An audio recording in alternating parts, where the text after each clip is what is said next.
Se você já é adventista há algum tempo, você talvez deve ter acompanhado aí, durante a última semana tivemos algumas reuniões administrativas a nível mundial, que mostrou um pouco do que tem sido a nossa igreja a nível mundial.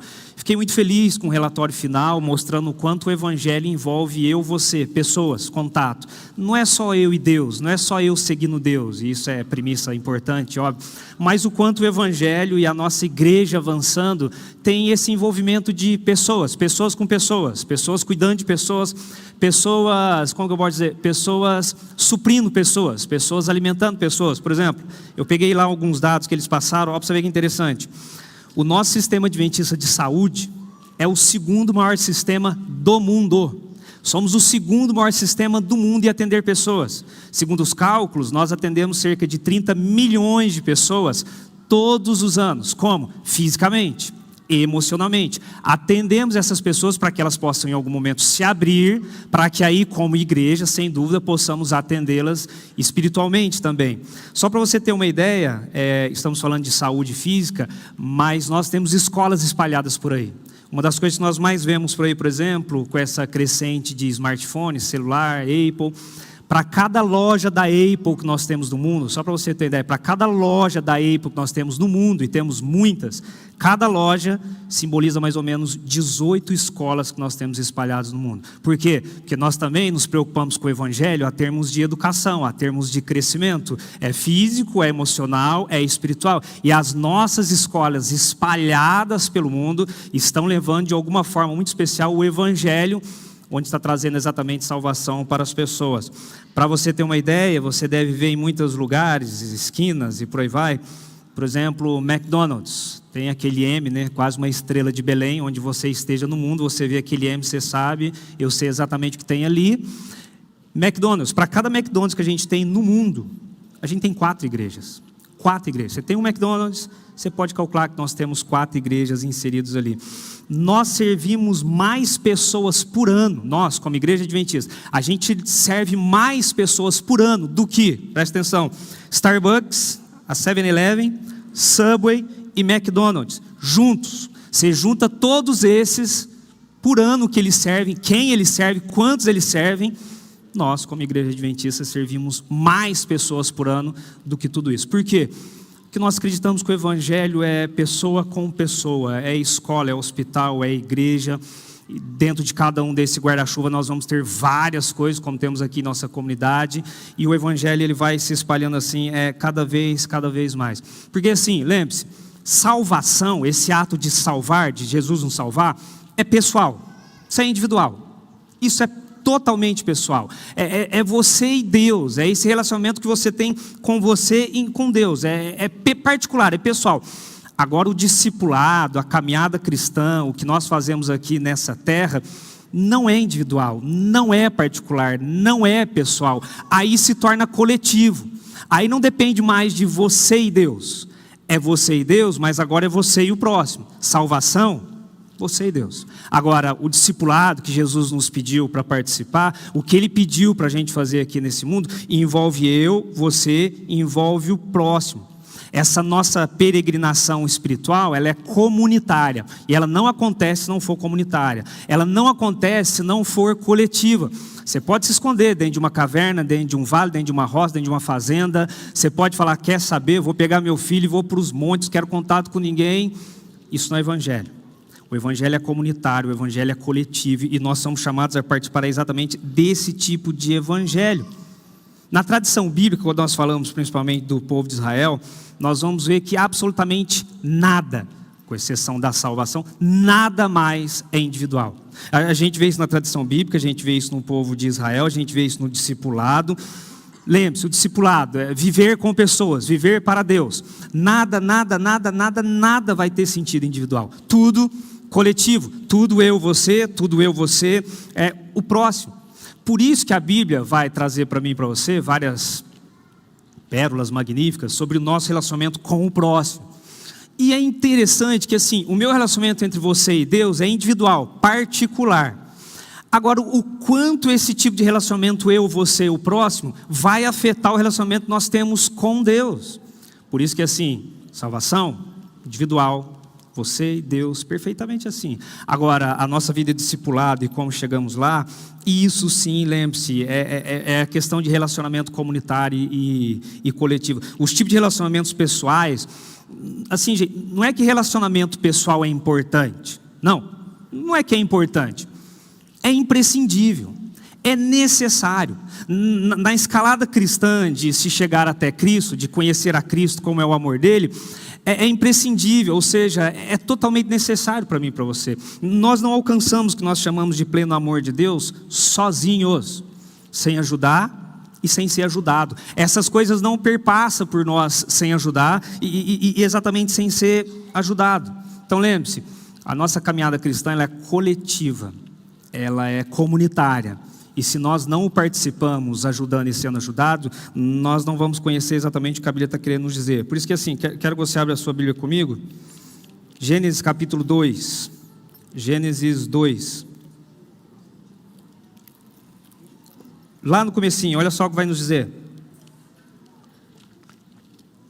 Gênesis 2, verso 18.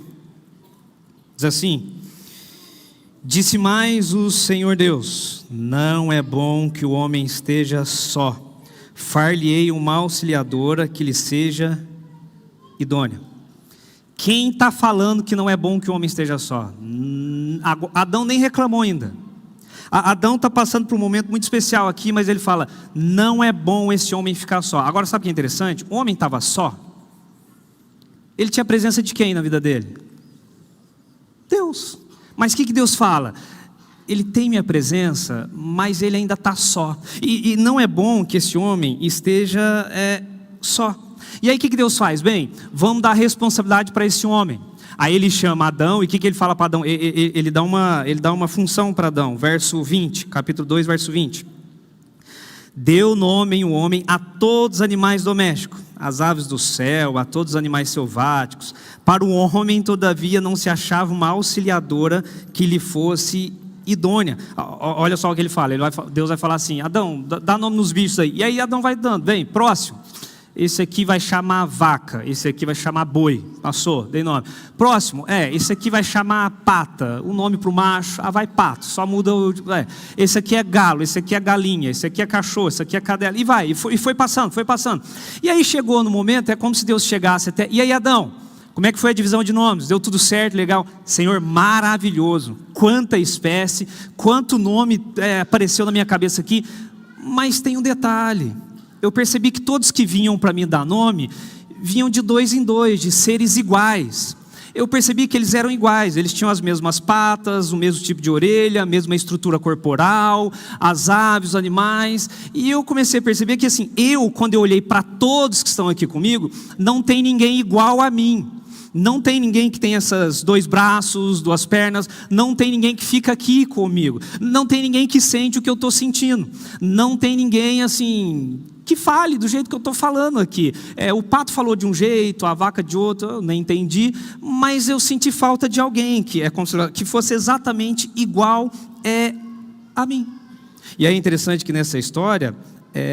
lembre-se disso, é Deus quem disse, antes dele dar os nomes, antes de Adão ver os animais de 2 em 2, é Deus quem vai dizer: o homem está sozinho, e não é bom o homem ficar sozinho. Deus vai trazer essa responsabilidade, mesmo sabendo que o próprio Deus é o que? É uma baita companhia para o homem. E aí o próprio homem vai falar: bem, eu estou me sentindo sozinho aqui. Por que Adão está sozinho? Porque Adão tem relacionamentos com quem está abaixo dele e com quem está acima dele. Adão tem relacionamento com os bichos, seres viventes. O que a Bíblia falou? Você vai dominar sobre eles. Eles não são igual a você, eles estão abaixo de você. Então você vai dominar sobre eles. Dê o nome, cuide, trate e tal. Então com quem que Adão está se relacionando? Com quem é abaixo dele. Com quem mais Adão está se relacionando na viração do dia? Com Deus, que está onde? Acima dele.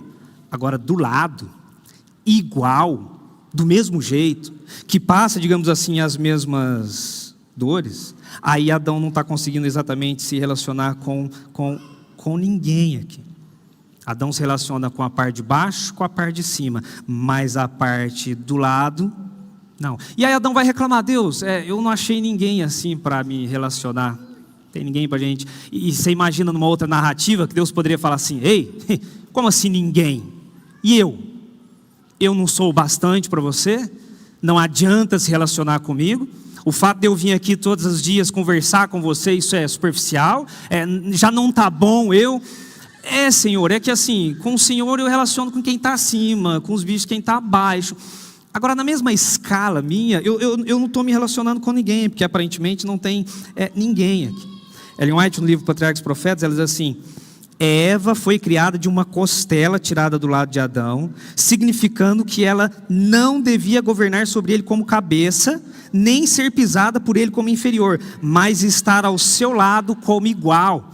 Adão, quando reclama e fala com Deus, Deus já sabia do perigo dele estar sozinho e fala: pois vou criar alguém para se relacionar com você, que não está acima de você, lembre-se mulheres, não está acima de você, mas também não está abaixo de você, lembre-se homens, também não está abaixo de você, está ao seu lado, vocês são iguais. Agora Adão, você não vai se relacionar com quem está acima e quem está embaixo, você vai relacionar com alguém que está de igual para igual com você. Aliás, é como se Deus falasse: eu inclusive já tinha previsto isso, dessa dificuldade que você ia ter. Ellen White fala mais, ela diz assim, Conselho sobre Saúde: embora Adão tivesse conversado com Deus, embora os anjos tivessem falado com ele, todavia ele não encontrou entre todos um semelhante a ele. Estranho. Jardim cheio, presença do Deus Pai, de forma maravilhosa, mas Adão não achava ninguém semelhante a ele. E Deus vai criar Eva para estar exatamente ao lado dele. Pode ser estranho na língua portuguesa, mas assim, quando nós estamos com Deus, é mais ou menos assim. Tem que pensar bem nas palavras, mas é assim: Deus mais o homem é igual a um homem sozinho. Deus mais o homem é igual a um homem sozinho. O homem não está se relacionando com alguém de igual, está se relacionando com alguém acima. Só Deus, não que só Deus não seja tudo para a gente, Ele é tudo e tudo mais, mas em termos de relacionamento, não pode ser só acima, não pode ser só abaixo. Eu preciso de alguém igual, eu preciso de alguém do lado. Então assim, Deus mais o homem é igual ao homem sozinho. Deus mais Adão no jardim, ou até mais, Deus mais todos os animais, mais Adão no jardim, é igual o quê? Adão sozinho. Adão sentindo falta de alguém que fosse igual a ele, de alguém que tivesse a percepção dele, de alguém que passasse o que ele passa, que pensa o que ele pensa. E Deus vai mostrar exatamente isso para Adão de uma forma assim, digamos, muito especial. Deus vai mostrar isso para ele. Por isso que Gênesis capítulo 2, olha a alegria dele agora, capítulo 2. Verso 23, diz assim: e disse um homem: esta afinal é osso dos meus ossos e carne da minha carne, chamar-se-á varoa, porquanto do varão foi tomada. Senhor, agora tem alguém igual a mim. Vários bichos, vários animais, o Senhor, os anjos, que espetáculo. Mas agora tem alguém igual a mim. Agora eu olho e falo: é igual a mim, tem pele, tem osso, foi tirado. Ou seja, somos iguais. Agora eu me relaciono, agora eu estou com alguém. Agora é como se ele falasse assim: agora as coisas vão acontecer. É interessante como, que talvez pouquíssimas vezes, pelo menos na tradição do Velho Testamento, a experiência humana faça tão sentido quanto o encontro que Deus teve com Moisés. Quando Deus vai ter encontro com Moisés, é uma relação um pouco complicada. Por exemplo, vamos lembrar o encontro de Deus com Moisés. Deus encontra Moisés. E encontra Moisés como? Através de uma sarça, um mato, uma folhagem ali ardendo em chamas. E aquela folhagem fala com Moisés. Isso aqui é um negócio mais paranormal, mais mágico de se tocar do que isso. Aquela folhagem pega fogo, mas não pega fogo, ela não se destrói. E fala com Moisés. E aí falando com Moisés, fala: Moisés, estou aqui para te chamar para libertar o meu povo. E quero que você volte lá até o faraó e diga para o faraó: liberte o meu povo e tire o meu povo da escravidão. Aí, se você vai lembrar da história, Moisés vai olhar e falar: legal, mágica isso aí, hein? Esse negócio pegando fogo e não quer nada. Gostei, mas assim, vou não. Faraó, cara mais poderoso do mundo, o senhor quer que eu... Não, muito bonito isso aí, muito legal, estou impactado com esse negócio falando, mas assim, é como se ele falasse: eu não vou não. Seguinte, Moisés, Deus persuadindo Moisés: seguinte, tá vendo esse poder todo aqui? Eu vou contigo. Você não vai só. Presta atenção que ele vai falar para Moisés. Você não vai sozinho. Eu vou contigo. Então você imagina os milagres, tudo que a gente pode fazer, o que vai. Ah, o Senhor vai comigo? Vou. Tá, mas eu não vou não. Mas eu serei contigo. Tá, mas eu não vou. Eu estou entendendo esse poder tudo, mas assim, eu não vou com o Senhor. Tá bom, Moisés, o que você tem na sua mão aí? Ah, uma vara, um cajado. Transformou numa cobra. Ele, uau! Esse é o seu poder? Uau! Agora, Moisés, pega na cauda, pega aí no rabo dessa cobra aí, pegou na cauda. Virou de novo uma vara, um cajado. Moisés, uau, que poder! Tá vendo? Legal. Se eu for, posso levar esse cajado, fazer isso aqui? Pode. Legal. Mas não vou não. Com esse cajado, o Senhor, Faraó, desculpe Deus, eu sei que é muito poder, eu estou vendo coisas aqui que eu nunca praticamente vi, mas assim, eu não vou não. Aí Deus fala, você não vai não? Então põe a mão no seu peito. Ele pegou a mão, pôs no peito. Olhou a mão, pôs no peito. Tira a mão do seu peito. Toda leprosa. Ele assusta com aquilo ali e fala, põe a mão de novo no seu peito. Pois, tira a mão. Mão parecendo uma de uma criança. Está vendo o poder que eu tenho? Uau! O Senhor é capaz de fazer isso nas pessoas? Sim. E se eu for, eu posso fazer isso? Pode. Mas não vou não. Não vou não. Tem o Senhor, tem a vara, a cobra aí, tem a mão. Só que é o seguinte, desse jeito aqui, me desculpe, mas eu não vou não. Vai não.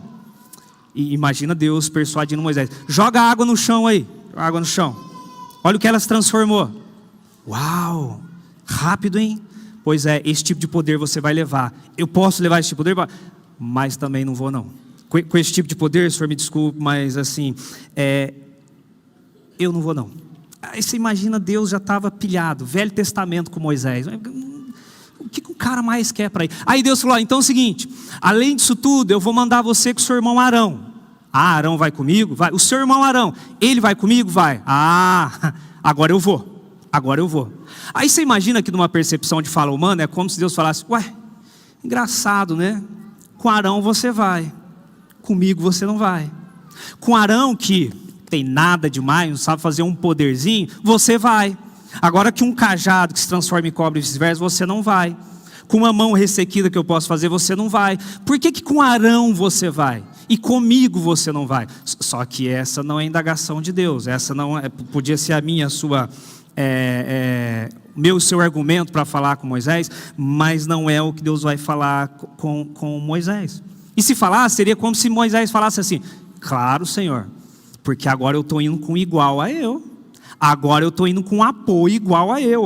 Vai sentir o que eu sinto, vai passar pelo que eu passo, vai sentir fome, vai sentir sede. Agora eu me sinto mais confortável. É como se ele falasse assim, lembra lá atrás? Ele não tinha escrito ainda, mas lembra lá atrás? O Senhor falou, não é bom que o homem esteja só? Pois é, eu vou lá enfrentar um faraó, aquele monte sozinho? Não, mas com meu irmão eu vou.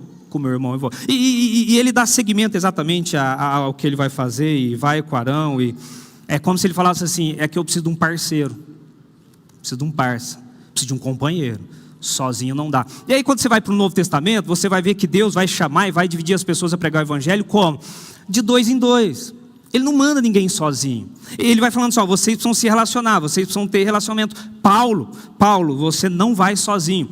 Barnabé, você quer ir? Corre lá, busca um cara que ninguém quer, o nome dele Paulo. Paulo e Barnabé, quando vai brigar, Deus não deixa sair um para cada lado. Paulo, então você vai com Silas. Barnabé, vai com Marcos, dá uma moldada em Marcos aí que ele fugiu da primeira vez. Então assim, não é sozinho, o Evangelho não é sozinho, o Evangelho não é só, o Evangelho não é o individual. O Evangelho, viver o Evangelho, salvação individual. Viver o Evangelho é o comunitário, é o relacional, e Deus está falando praticamente isso aqui o tempo todo na Bíblia. É como se ele falasse para mim e para você assim, ei, já achou um parceiro? Já achou uma parceira? Eu não estou falando de casamento. Já achou alguém que você trilha o Evangelho junto? Eu sei que com a sua esposa não está dando momento, mas, seu irmão dá? Ótimo. Seu filho? Parabéns. Aquele cara que trabalha contigo lá na comunidade? Que bom que você tem alguém que partilha o Evangelho com você. Ellen White, no livro Patriarcas e Profetas, ela fala uma coisa interessante, que ela diz assim, o Senhor sabia que Moisés sentia-se sobrecarregado com a responsabilidade e por isso lhe deu Arão como companheiro. Eu dei aqui um cajado para Arão que transforma, a mão ressequida, água, vinho, sarça, mas o peso é muito grande para ele, ele vai precisar dividir. Então, eu vou oferecer Arão, que é exatamente o companheiro que ele pede. E diz mais, Arão seria a sua boca, um conselheiro, um apoio em sua fraqueza. Nós temos um livro em nossa comunidade, sabe que nós temos seis doutrinas. Dessas 6 doutrinas que nós temos como comunidade, nós tiramos 28 princípios. E num deles lá, no nosso livro Nisto Cremos, diz assim: a igreja é o corpo de Cristo, uma comunidade onde ninguém foi criado para viver ou servir isoladamente. Essa é a nossa declaração de fé. Ninguém foi criado para servir, para obedecer a Deus, para levar o evangelho de forma isoladamente. Porque Deus, mais um homem, é igual a um homem sozinho. Deus, mais os bichos, os animais, os anjos, mais Adão, igual a Adão sozinho. Porque Deus, mais um cajado, mais a sarça, mais a mão, mais o vinho, mais Moisés, é igual o quê? Moisés sozinho. Nós fomos criados para esse tipo de relação e por isso que Deus vai tentar puxar isso de nós. É mais ou menos assim: imagina que você sabe que você tem um amigo que está passando dificuldade, ou está no hospital, ou está em casa, aí você liga, fala assim: fulano, como é que você está? Estou bem, narra para mim aí. Não, eu estou bem, tal.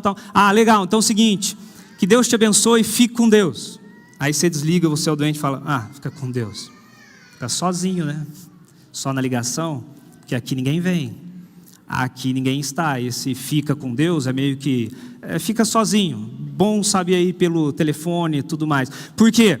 Porque nós, com Deus, sem o nosso semelhante, é quase que uma caminhada solitária. E não é isso que Deus planejou para mim e para você. Nem como aqueles que ajudam, nem principalmente como aqueles que pedem ajuda. Nós somos semelhantes a Deus, e Deus é no plural, é Deus Pai, Deus Filho, Deus Espírito Santo. Deus é a pluralidade, é como se fosse a sua comunidade. Nós fomos criados à sua semelhança para viver também em comunidade, de forma plural. E temos que ter pelo menos um. A nossa caminhada não pode ser solitária, a nossa caminhada não pode ser sozinha. E eu acho que quando nós lemos a Bíblia, para mim e para você vai ficar claro que a vida solitária, a despeito dos vínculos afetivos, a vida sem relações de amor onde nós participamos, seja igreja, seja escola, trabalho, infelizmente seja família, quando nós participamos desses círculos sem efetividade, relações de amor, a vida vai meio que murchando, a vida vai secando, a vida vai perdendo um certo sentido, ela vai petrificando, ela vai, ela vai coisificando, ela vai perdendo uma existência, um sentido de existir, porque não está tendo afinidades de amor, nem no meu trabalho, nem na minha escola, nem na minha igreja, nem na minha família. Então aí que dói mais. Se nós não temos essas relações de amor afetiva, a gente perde um pouco o sentido da vida. A gente perde vontade de ir na escola, a gente perde vontade de ir lá na igreja que a gente ia, a gente perde vontade de estar em família. Aí alguns homens, que lógico não têm a visão do evangelho que temos, ficam no bar até da hora de voltar para casa para pegar todo mundo dormindo, e assim vai. Por quê? Nós não temos sentidos ali. E aí, se você analisar, os estudiosos falam que nós temos uma epidemia, para não falar uma pandemia da solidão. Parece que a gente gosta de ficar sozinho, mas esse gostar de ficar sozinho em algum momento não vai nos fazer bem. E é o seguinte, primeira coisa, a gente precisa ter um espelho. A gente precisa ter um espelho para a gente dar uma olhada e ver como a gente está. Você foi sair de casa hoje, possivelmente você foi no banheiro, no seu espelho, close, sei lá, e deu uma olhada. Como que você está? Legal, ali, bonito, tal. Você tem que ter um espelho para você ver como você está. Agora, conselho, você tem que ter um espelho do tipo daquele espelho mágico do espelho, espelho meu. Lembra? Espelho, espelho meu. Tem alguém mais bonito do que eu? Espelho. Não. Opa, tá errado. Espelho. Não era essa a resposta que você tinha que dar. Era sim. Mas você não é. Porque assim, tem um espelho, espelho meu, que toda hora fala o que você quer, fala o que você concorda, fala o que você gosta. Aí você não tem um espelho com autoridade. Então assim, tem um espelho que vai desafiar você. Tem um espelho que, se tiver algo, digamos assim, sujo em você, vai ser um espelho com autoridade. Vai ser um espelho, tá sujo, não é o mais bonito, você está errado, você não deveria ter falado essas palavras que você falou. Porque muitos de nós, o nosso espelho é só uma continuidade das nossas opiniões. A gente olha um espelho que concorda com a gente, que valida a gente, que dá apoio para a gente. Aliás, os nossos espelhos transformados em pessoas, a gente gosta de ficar mais perto de pessoas que pensam igual a gente, que concordam com a gente, que vai dar aval para o que a gente pensa. Por quê? Porque a gente quer isso, como a gente pode falar, é um narcisismo, né? Lembra do mito de Narciso? Narciso olha para a água, vê o semblante dele e se apaixona por ele mesmo. Ele acha ele tão lindo que ele se apaixona, que ele faz, aí ele se joga na água atrás dele mesmo. E ali ele morre, afoga e morre. E alguns de nós estamos nesses espelhos, né? A gente está morrendo com as nossas opiniões, que nem sempre estão certas, com os nossos gostos, que nem sempre são os melhores. Aí eu pergunto, você tem um espelho que você olha, mas é verdadeiro com você? Isso aqui não está legal. Você tem um espelho que, digamos assim, fale com amor com você? Por exemplo, você tem alguém do seu lado que discorda de você? Por exemplo, você tem alguém que você fala assim, ei, eu quero almoçar peixe hoje. Ah, não, mas eu quero frango. Ou senão quando você fala, tá bom, eu vou almoçar amanhã frango. Não, mas amanhã eu quero peixe. Você tem alguém assim que discorda assim de você? Porque senão mais cedo ou mais tarde você vai ficar meio que em si mesmado. Ou seja, é tudo eu, é do meu jeito, é do meu gosto. E ai se alguém discorde de mim. Ai se alguém não tem relação mais. Eu entendo que algumas pessoas... Existem alguns espelhos que são contra. Existem alguns espelhos que são feitos para enfeiar a gente, para diminuir a gente. Alguns espelhos que encontramos nos agridem. Isso não é opinião contrária, isso é agressão. Alguns espelhos que nós encontramos, eles nos ferem, eles vão nos desumanizar. Sabe, você precisa de um espelho que diga para você uma verdade, mas que fale, é a Bíblia, com amor. É que fale mais ou menos assim, ei, espelho, espelho meu, tem alguém tão lindo quanto eu? Assim... Você não é feio, tá? Falaram que você é feio, é como se o espelho dissesse, você não é feio. Assim, você não é tão feio, tá? Então não acredite nisso. Por exemplo, eu lembro uma vez que eu acho que foi Afonso Cláudio, estava conversando com uma rodinha de jovens lá, e aí tinha uma jovem lá, uma menina boa, assim, nota 10, mas que não arrumava namorado, porque ela tinha uma régua assim, muito alta, eu quero o príncipe encantado, eu quero. E aí a Mariana, conversando com ela ali, aí a Mariana falou para ela assim, ô fulana, assim, você não precisa achar o príncipe encantado, não é só isso que faz parte da vida. Aí ela falou assim, eu casei com o Cristiano e estou feliz. Eu falei, isso era para ser um elogio? Isso era para mim usar de padrão ou o quê? Então assim, é alguém que fale assim, bem, não é, mas é o que eu preciso, é o que eu quero, é o que eu... Então assim, é um espelho que fala assim, você assim, você não é tão feio, tá? Dá para melhorar em algumas situações. Assim, não é que você está todo errado, mas assim, você também não está todo certo. Não é que ele está certo e você está errado, mas você não acha que você devia rever? Você tem quem fala isso para você? Você tem quem tem coragem de falar isso para você? Com amor, óbvio. Esse caminho está errado. Você tem esse espelho que funciona na sua vida? Porque senão a vida... Para alguns ela pode parecer muito boa, mas ela vai ficar muito chata, porque você vai estar cercado de bajuladores, de pessoas que não discordam de você, porque aparentemente precisam de você o tempo todo. Pessoas que vão falar só bem de você, lógico pela frente, pelas costas vão ter suas outras opiniões, porque dependem de você, porque devem um favor a você. A vida, sim, para alguns pode parecer nota 10. Ninguém nunca me critica, ninguém nunca me confronta, mas isso não é vida. Se você não tem um espelho, ou se você não tem pessoas que gostam o suficiente de você para chegar e falar, olha, vou falar com amor, tá? Mas eu acho que você está errado. Acho que não é esse o caminho que você deveria ir. Se você não tem pessoas assim, cuidado. Você está cercado de pessoas que talvez não te amam. Só querem manter um bom contato, não quer estresse, não quer desgaste. Isso não é vida, gente. Isso é o autor fala, isso é como existir. E sabe por que a gente precisa disso? Porque a gente não é autossuficiente. Eu não sou, você não é autossuficiente. A gente precisa de outras mãos para poder nos ajudar. Você quer ver? Eclesiastes capítulo 4. Se você puder abrir aí. Eclesiastes capítulo 4, verso 9. Olha o que diz.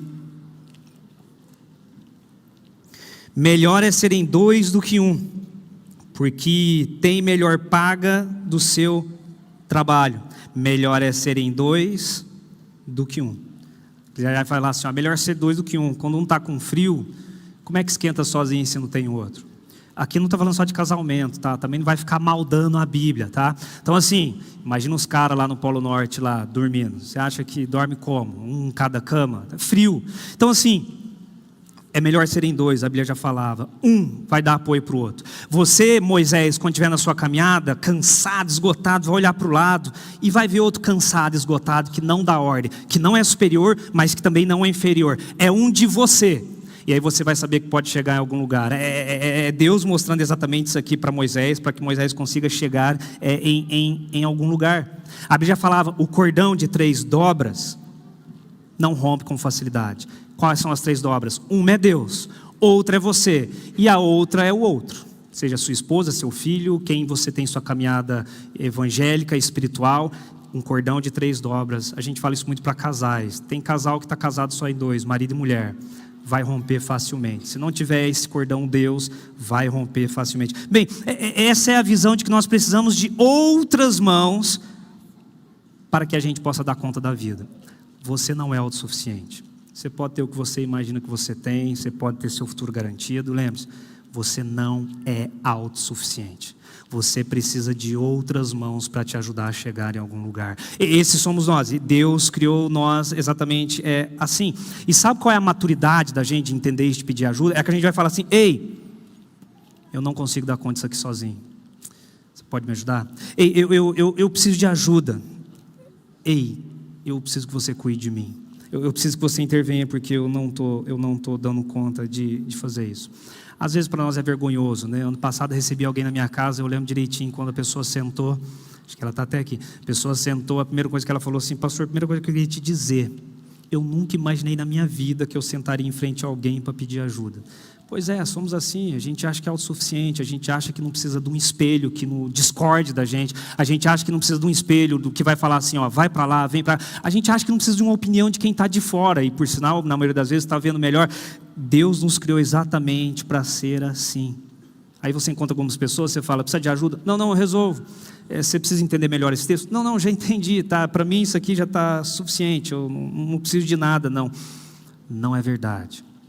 Eu preciso de ajuda, você precisa de ajuda, nós precisamos de ajuda, todos nós, e Deus vai colocar pessoas para que possam exatamente nos ajudar. Eu gosto muito da doutora Ana Cláudia Quintana Arantes. Ela escreveu algo fabuloso, que é A Morte é um Dia para se Viver. E dá uma olhada no que ela diz. E eu já quero que você não pense que é só para idoso que ela está dizendo. Ela diz assim: olha, as pessoas chegam numa fase da vida que elas precisam ser cuidadas. E uma das falas, e ela é uma geriatra que cuida de pacientes, né, inclusive terminais, uma das falas muito recorrentes é assim: não, eu não quero ser um fardo, eu não quero ser um fardo. E aí a doutora vai falar assim, eu encontro muitas pessoas que vai falar: eu não quero ser um peso para meu filho, não quero ser um peso para minha filha, eu não quero ser um fardo. Aí ela fala assim: bem, então, preste atenção, seja um fardo leve, seja uma pessoa legal de ser cuidada. Você vai ser um peso, faz de tudo para ser um peso leve, não dificulte as coisas, seja uma pessoa amável enquanto você recebe cuidado. Alguém está cuidando de você, você discorda, não concorda, seja amável. Ou seja, se está sendo um peso, seja um peso leve, seja uma pessoa grata por quem cuida exatamente de você. E assim, ela não está falando só de pessoas idosas que perderam sua mobilidade, que já não tem mais um significado material ou humano aqui nesse mundo. Ela está falando de mim e de você, falando assim: ei, nós necessitamos uns dos outros. Aí o que ela vai falar encaixa muito bem com o provérbio está falando, Salomão está falando, é mais ou menos assim: ei, você vai ser peso para alguém, porque você vai ser chato com alguém, você vai discordar de alguém de forma que não é amorosa, você vai tocar em alguém de uma forma que machuca. Ela fala: ei, seja um peso leve. Talvez você não pode tomar a decisão de falar assim: ó, não causo nada, mas eu sou um peso leve, eu sou alguém que não vou incomodar o tanto quanto o outro incomodaria. Seja um peso leve. Para as pessoas que estão no fim da vida, talvez isso pode ser para alguns tarde demais. Sabe por quê? Porque alguns de nós vamos falar assim: ó, eu sei fazer, eu consigo fazer, fica tranquilo, eu cuido da minha família, fica tranquilo, eu sei o que eu estou fazendo da minha vida, eu tenho meu autocuidado. Aí eu pergunto: alguém de nós aqui estamos com a saúde emocional suficiente para falar que a gente consegue cuidar da gente? Alguém de nós pode falar suficientemente assim: ó, eu sei cuidar de mim? Na doença que nós nos encontramos, ontem mesmo eu tive minha sessão de terapia lá, tive meu psiquiatra, aí conversando, trocando algumas informações com ele, ele falou: Cristiano, eu não cuido de mim, e eu estou aqui cuidando de você. Então assim, eu estudei, formei, eu não sou suficiente para cuidar de mim, eu tenho que correr atrás das minhas ajudas. Todos nós vamos precisar em algum outro momento de alguém que cuide de nós, porque todos nós estamos doentes, todos nós temos algumas opiniões um pouco diferentes daquela que a gente acha. E aí, em alguns momentos alguém vai falar para você: cara, se você tivesse chegado há um mês atrás, se você tivesse feito essa consulta lá atrás, se você tivesse pedido essa ajuda nesse momento, mas agora é tarde demais. Agora para alguns de nós, pedir ajuda em algum momento vai ser tarde demais. Nosso caráter já está muito transformado, as nossas rixas já estão muito bem localizadas, as nossas distorções, no nosso caso teológico, já estão muito bem definidas. Às vezes pedir ajuda a gente vai pedir tarde demais e pode ser que nós não vamos conseguir fazer exatamente nada por nós. Mas lembre-se, eu e você precisamos de ajuda. A Bíblia fala, o pé, ele não pode dizer para a mão que não precisa dela. O dedo não pode dizer para a orelha que não precisa dela. Isso aqui é o corpo de Cristo, é o conjunto. Nós aqui, me desculpe, mas a gente não pode dizer que não precisa um do outro. Às vezes dá vontade, né? Às vezes tem algumas pessoas que falam, o que eu vou tirar daquilo ali? O que aquilo ali pode fazer? Bem, se você já prestou atenção, já tem um plano de Deus aí, você pode ter certeza.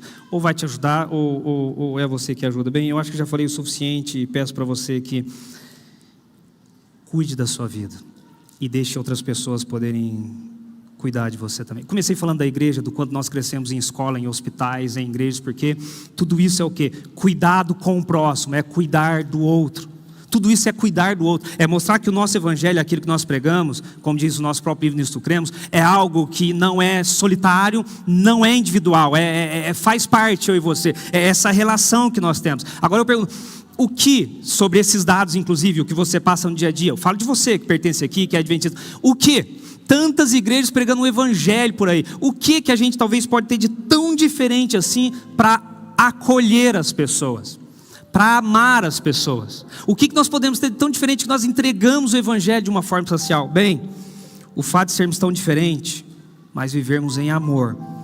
E viver em amor significa que nós cuidamos uns dos outros. E eu quero acreditar que a gente vai cuidar uns dos outros. Eu quero acreditar que aqui nessa comunidade não tem ninguém com a água cortada. Eu quero acreditar que nessa comunidade não tem ninguém precisando de comida em casa. Utopia, quero acreditar que não tem ninguém aqui passando dificuldades porque não está conseguindo comprar os remédios. Quero acreditar nisso, porque somos uma comunidade desse tamanho, onde um cuida um do outro. Quero acreditar e é o que eu desejo não só para nós como comunidade, mas para mim e para você como família. Agora, lembre-se, para isso acontecer, os necessitados precisam pedir ajuda. Para isso acontecer, você precisa pedir ajuda. Para falar a verdade, para isso acontecer, estamos aqui hoje, 380 pessoas, é o número de cadeira que temos aqui dentro. As 380 pessoas têm que pedir ajuda. As 380 pessoas precisam pedir um conselho, precisa pedir para que seja ajudado. Algumas pessoas não pedem ajuda e a gente assim vai demorar a saber. Quantos nós pais que vamos demorar a saber o que os nossos filhos estão passando dentro dos seus quartos fechados? A gente não percebeu, a gente tratou como uma diferença de comportamento, fase, e a gente não percebeu que alguns dos nossos filhos estão gritando socorro tem tempo. Mas eles precisam gritar socorro. A vida, a correria do que nós passamos e tal, a gente precisa pedir socorro. Que você esteja pronto para ajudar essas pessoas. E aí eu te imploro, você que precisa de ajuda, peça ajuda. É tanta gente gritando que talvez as pessoas não vão te ouvir, mas peça ajuda, que você está numa comunidade que pode te ajudar, que vai te ajudar. Tem pessoas aqui para ajudar e eu sei que tem muitas pessoas para serem ajudadas. Bem, um exemplo é você falar assim, ei, eu te amo em nome de Jesus e por isso hoje eu vou pagar o seu almoço. Minha irmã, vem aqui, eu te amo em nome de Jesus. Fiquei sabendo aí que o seu aluguel atrasou. Eu vou pagar o seu aluguel. Porque falar eu te amo, eu estou orando por você, é um negócio, sabe, muito vago, muito pequeno. Eu te amo e por isso eu realmente vou te ajudar. Bem, eu amo você, por isso que eu vou pagar a sua conta de luz atrasada. Pode trazer lá para mim. Ei, eu amo você, por isso que é domingo, vai bater a laje. Não sei fazer nada disso, mas eu vou lá te ajudar. Posso carregar alguma coisa? Que eu te amo em Jesus e eu quero ser algo prático em você. Eu te amo em Jesus, por isso que eu vou cuidar de você. Sabe, é você, e passo por um patamar fora do material, é você falar assim, ei fulano, vem cá, eu amo muito você. Por isso que eu vou te dizer agora algumas palavras que eu acho que ninguém teve coragem de dizer ainda. Mas é com amor que eu estou dizendo. Senta aí, vamos conversar com amor. Você não acha que está errado isso aqui que você está fazendo? Você não acha que esse pensamento... Eu estou aqui vindo falar com amor. Sabe por quê? Eu aprendi que quando você não fala com esse amor, você faz um calabouço na sua relação com a pessoa que está em volta de você. Porque a pessoa está cheia de coisa errada, fazendo coisa errada, atitudes erradas, e você fala, deixa, fale com amor. Porque senão essa pessoa vai continuar fazendo isso, vai continuar se afastando, até uma hora que você vai falar, pessoa insuportável. Mas antes dela se tornar insuportável, Deus te deu várias oportunidades para você sentar e falar com amor. Assim como eu imagino que você gostaria que alguém sentasse com você e falasse, ei, não está legal isso aí. Você pode discordar, eu sei que você tem sua opinião, mas eu vendo de fora, a forma que você falou, a forma que você tratou, a gente está aqui em nome de Deus, a gente não está em nome de superioridade, inferioridade, a gente está se relacionando com igual, é isso que a gente faz aqui. Então assim, é isso que nós vamos precisar para a nossa vida. E termino, vou nem ler, mas João capítulo 3, verso 35, como que as pessoas vão saber que vocês são discípulos? João responde, como que as pessoas vão saber que vocês são discípulos de Cristo? É guardando o mandamento? É no comportar? É no que você canta? É no que você prega? Tá na igreja? É pelas suas Bíblias? A Bíblia fala, se vocês amarem uns aos outros. É assim que vocês vão ser conhecidos como discípulos de Cristo Jesus. Então eu peço que vocês continuem amando. E imploro para você tem alguém que discorda de você? Se não tem, você pode estar não indo para um caminho muito bom. Você não é autossuficiente. Você precisa de algumas pessoas que digam que você não está no caminho certo, caso você não esteja. Está cansado de brigar com essa coisa aí que você está lutando? Já perdeu? Está 20-0 para a coisa? Pois é, tem pessoas que vão te ajudar. Nós vamos terminar cantando um hino que, por sinal, eu gosto muito. Que vai falar que a gente quer estar sempre mais perto de Cristo. Mais perto quer estar. Quanto mais perto de Cristo você estiver na sua caminhada individual de salvação, mais perto você vai estar do amor nas pessoas.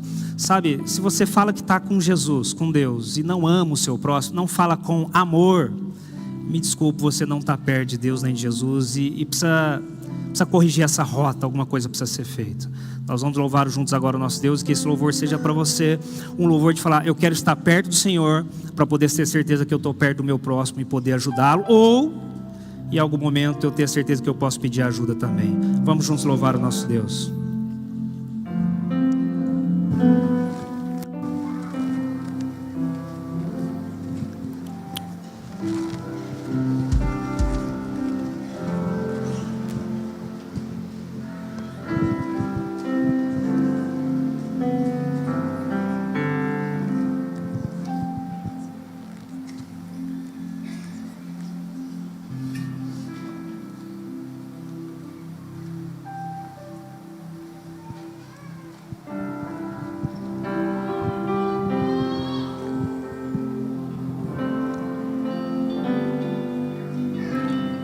Louvar todos juntos.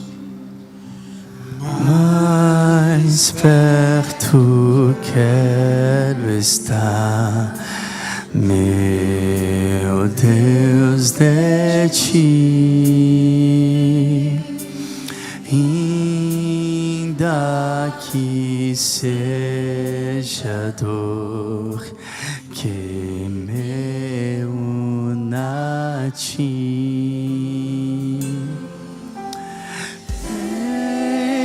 Meu constante orar, mais perto quero estar, mais perto quero estar, meu Deus, de ti.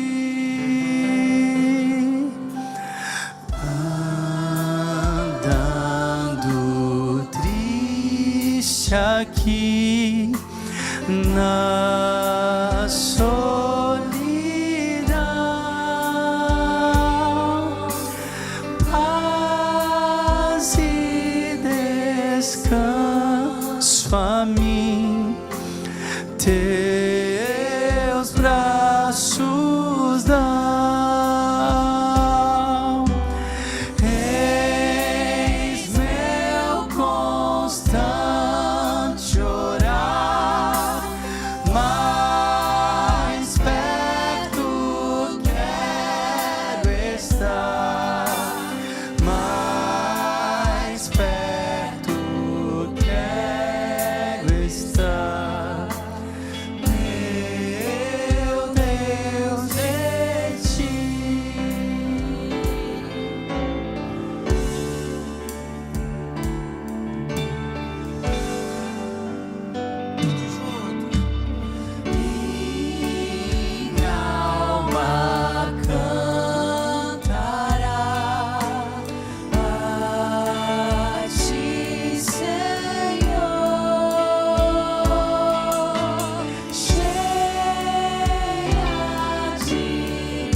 Oremos. Pai, a gente está precisando de ajuda. A gente não é autossuficiente, a gente não está conseguindo se controlar em muitas coisas em nossa vida. A espiritual principalmente, a gente sempre recorre ao Senhor, mas a gente queria muito que o Senhor usasse pessoas que são semelhantes a nós, que têm as mesmas lutas, para que através das falas, da boca delas, ó Pai, nós pudéssemos ser confortados. Não que a sua voz ao nosso ouvido não surte algum efeito, mas a gente está querendo tirar essa capa que temos de autossuficiência. A gente está querendo pedir ajuda para quem está do nosso lado. Então nos ajude, ó Pai. Nós queremos alcançar a salvação em Cristo Jesus, através da graça, mas nós entendemos que esse evangelho envolve o próximo também. A gente pode ajudar muitas pessoas em muitas coisas boas que temos, em muitas situações que vivemos, em muitos dons que temos, mas nós não temos tudo, e por isso nós precisamos de outras pessoas que estão ao nosso lado. Isso aqui é uma comunidade, ó Pai, criada por Ti, mantida por Ti, e temos a certeza da Tua presença aqui a cada culto. Se tiver alguém aqui, ó Pai, que passa alguma dificuldade, mas não está conseguindo gritar socorro, nos mostre, porque a gente quer ajudar. A gente não quer só orar, a gente não quer só dar tapinha nas costas, só falar vai contigo. A gente quer ajudar. E que nós, precisando de ajuda, possamos também ter talvez essa última coragem de levantar o braço e falar: ei, socorro. Ei, não estou conseguindo. Ei, sozinho eu não vou aguentar. Ei, meu marido, não vai dar. Minha esposa, me ajuda nisso. Ei, meu pai, me esclareça de novo. Ei, minha igreja, por favor, me explique isso melhor. E aqui assim juntos possamos pedir essa ajuda e ter certeza que estamos sendo ajudados não somente pelos próximos, mas que essa ajuda está vindo de Ti, está vindo do alto. E que possamos ter essa plena certeza, ó Pai. Nós não somos narcisistas, nós não somos completos, e queremos muito que o Senhor coloque espelhos à nossa volta que possam discordar de nós, que possam nos fazer ver que estamos no caminho errado. Às vezes é confortável ser cercado por pessoas que nunca vão discordar de nós, mas não teremos crescimento, não chegaremos a lugar nenhum. Então, tire o orgulho de dentro de nós, essa vaidade de querer sempre estar certo, e nos mostre pessoas boas que vão discordar de nós com amor, mas essas discordâncias vão nos levar para mais perto de Ti cada dia mais. E assim, ó Pai, nesse mundo, nessa correria doida, que como a Tua palavra diz, como nós vamos ser conhecidos como Teus discípulos, se nós amarmos as pessoas. Essa é a rota, esse é o caminho, esse é nosso slogan. Então nos ajude e nos abençoe hoje e sempre, em nome de Jesus, amém, amém, amém.